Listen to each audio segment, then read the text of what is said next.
Magandang araw sa lahat. Maligayang pagbabalik sa YouTube channel na Min Recap. Ako si Nora.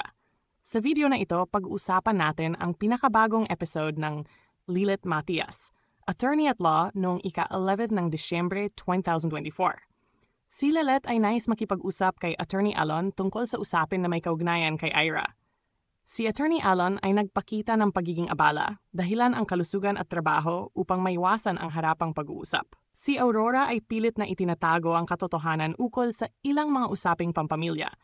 Unti-unting uminit ang diskusyon sa pagitan ng mga tauhan habang lumalabas ang mga katotohanan. Sinubukan ni Lilit na makipag-ayos kay Ira, ngunit nagpakita si Ira ng pag-aalinlangan.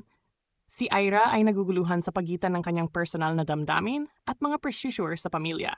Ang ama ay naghayag ng plano sa patas na pamamahagi ng mana at binigyang diin ang kahalagahan ng pagmamahalan sa pamilya. Nagkaroon ng pagtatalo sina Lilit at Ira kung paano mapangangalagaan ang mga iniwang pamana ng kanilang ina. Ang mga miyembro ng pamilya ay unti-unting naunawaan ang halaga ng relasyon sa isa't isa, bagaman may mga alitan pa ring naroroon. Ipinahayag ni Lilit ang kanyang hangaring ipagpatuloy ang kanyang karera at protektahan ang mga pagpapahalaga ng pamilya sa kabila ng mga kasalukuyang suliranin.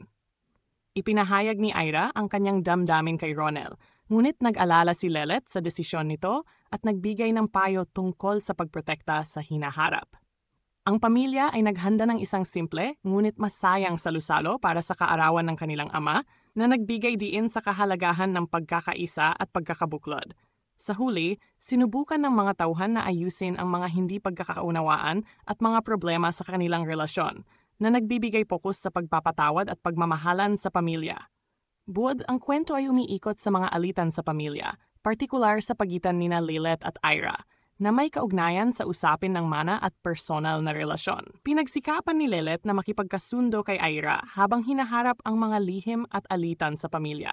Ang ama ay nagnais ng patas na pamamahagi ng ari-arian at binibigyang diin ang kahalagahan ng pagmamahalan sa pamilya. Samantalang si Aurora ay pilit na itinatago ang ilang maseselang katotohanan.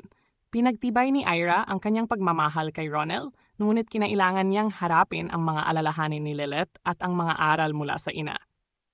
Sa huli, ang pamilya ay nagtulungan upang muling mabuo ang kanilang relasyon at mapanatili ang mga mahahalagang pagpapahalaga sa pamilya.